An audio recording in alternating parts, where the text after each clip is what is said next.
Bienvenidos a un nuevo vídeo. En este vamos a trabajar sobre la segunda ley de Newton. Vamos a estudiar qué factores influyen en que un objeto cambie su estado de movimiento.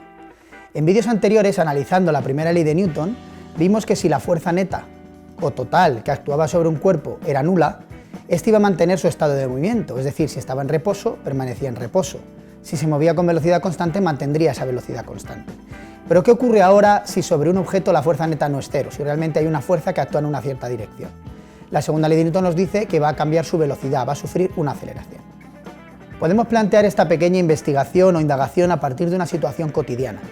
Por ejemplo, podemos decir a nuestros estudiantes, ¿qué pasa cuando vas al supermercado, tienes el carrito de la compra? ¿De qué depende que ese carrito se mueva con mayor o menor velocidad, que consiga yo acelerarle respecto a la situación de reposo? Seguramente la mayoría de los alumnos fácilmente intuirán que eso va a depender de la fuerza con la que empujas el carrito, pero que también va a depender de cuánto esté el carrito de lleno, si está más vacío o más lleno. Es decir, vamos a ver que existen dos factores importantes, uno la fuerza que aplico, otro la masa del propio objeto, y que esos son los que influyen en el hecho de poder acelerar más o menos el carrito.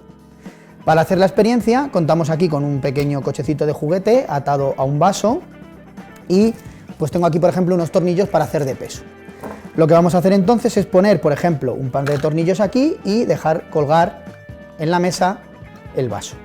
De esta manera lo que tenemos es que el peso que ejerce el peso de los tornillos produce una fuerza a través de la cuerda que es la que tira del coche. A esta fuerza le llamamos tensión, la fuerza que ejerce una cuerda agarrada a un objeto, que en este caso esa tensión vale el propio peso de los dos tornillos.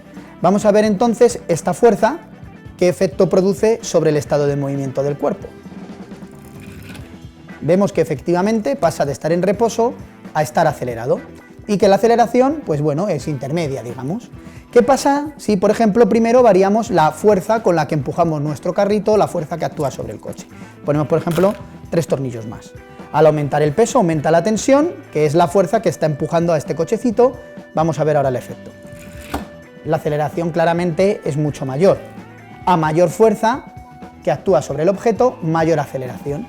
Vemos, por tanto, que existe una relación directamente proporcional entre esas dos variables. A más fuerza, mayor aceleración, mayor cambio en la velocidad. Ahora nos podemos preguntar qué pasaba en nuestra situación cotidiana si lo que cambio es la masa del objeto. Por ejemplo, podemos comparar la situación que acabamos de hacer, no cambio la fuerza que actúa sobre él, no cambio el peso que hay en el vaso, sino que lo que hago es cambiar la masa de mi carrito, le añado más peso. Fijaros que ahora la variable que vamos a afectar, por tanto, es la masa. Vamos a ver qué ocurre ahora con la aceleración comparada con la última situación anterior. Fijaros que la aceleración es mucho menor. Vemos, por tanto, que existe una relación inversamente proporcional entre las variables que estaban ahora aquí en juego, la variable masa y la variable aceleración.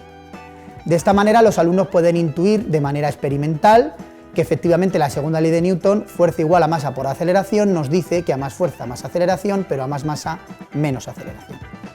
Como comentaba, podemos plantear esto a los alumnos como una especie de indagación.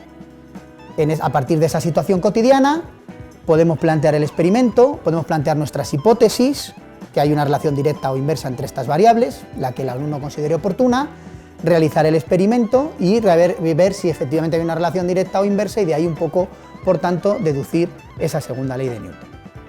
Bueno, esperamos que esta experiencia os haya resultado interesante.